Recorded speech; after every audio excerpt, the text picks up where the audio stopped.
हम लोगों ने लास्ट लेक्चर शुरू किया था एंजाइम्स का। हम लोगों ने देखा था कि एंजाइम्स जो है उनको बायोलॉजिकल कैटलिस्ट भी कहा जाता है। ये हमारी बॉडी में होने वाले बायोलॉजिकल रिएक्शंस को कैटलाइज करते हैं, उनको स्पीड अप करते हैं। हम लोगों ने इसका इंट्रोडक्शन देखा था, इसके कैटलिस्ट और एंजाइम का डिफरेंस देखा था कि एक ऑर्गेनिक मैटर है, एक इनऑर्गेनिक सब्सटेंस है, एक ऑर्गेनिक सब्सटेंस है। इनका डिफरेंस देखे थे, मैंने आपको बताया था। ये भी एक इंपॉर्टेंट क्वेश्चन है। देन प्रॉपर्टीज भी हमने कर ली थी। आज जो हमने क्वेश्चन करना है that is the classification of enzyme. ये भी एक इंपॉर्टेंट क्वेश्चन है। आपको ये क्वेश्चन आता है, आपने स्टार्टिंग के अंदर इसकी डेफिनेशन लाजमी लिखनी है। आपने इसको बताना है कि एंजाइम्स क्या होते हैं, कैसे काम करते हैं।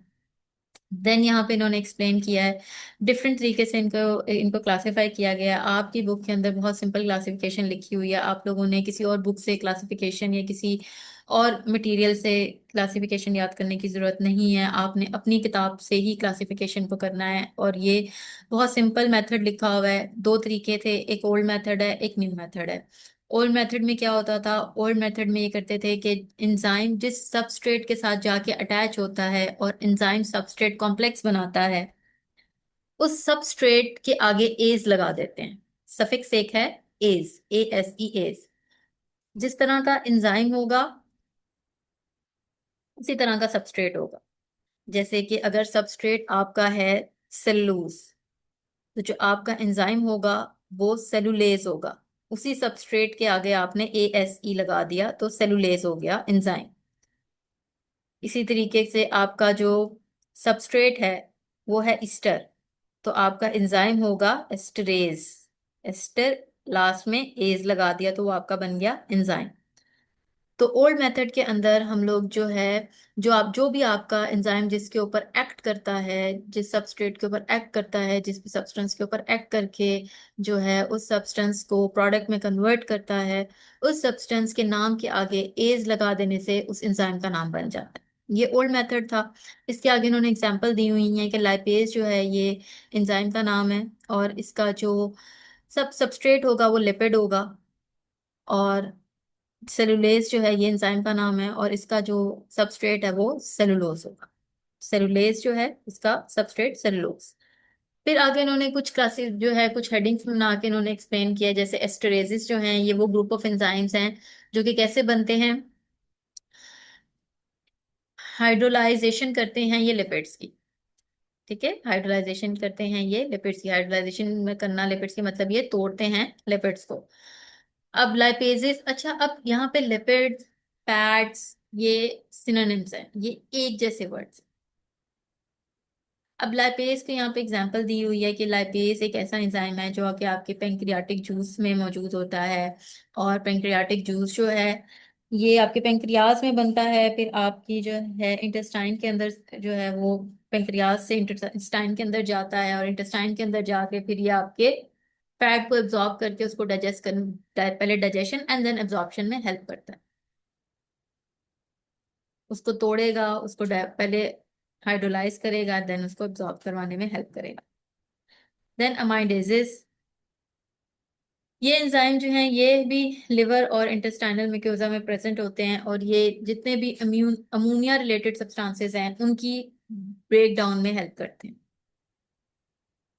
जितने भी अमोनिया रिलेटेड सब्सटेंसेस हैं जिनके अंदर अमोनिया का मॉलिक्यूल मौजूद है, ऐसे सब्सटेंसेस जिनके अंदर अमाइन या अमोनिया का मॉलिक्यूल मौजूद है, उनको तोड़ने, उनकी कैटालिसिस, उनको तोड़ने में, उनके ब्रेक डाउन करने में ये हेल्प करते हैं एंजाइम्स। जैसे आगे इन्होंने दो एग्जांपल्स दी हुई हैं, आर्जिनेसिस और यूरिएसिस।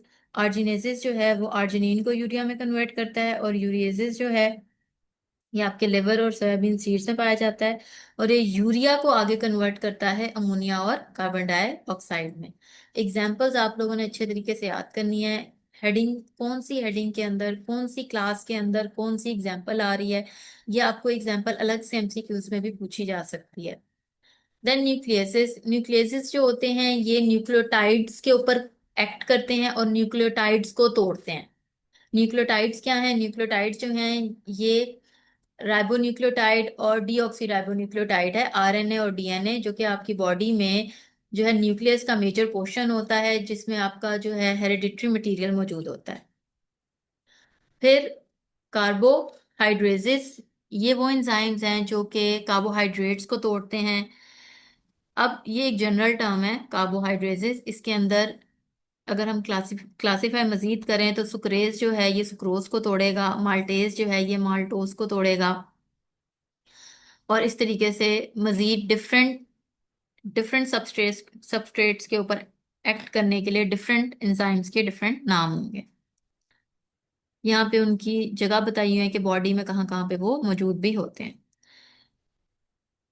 उसके बाद last but not the least proteolytic enzyme. Proteolytic enzyme नाम से पता चल रहा है कि इसमें प्रोटीन कहीं ना कहीं पे आएगा, तो प्रोटियोलिटिक, लिटिक होता है तोड़ना।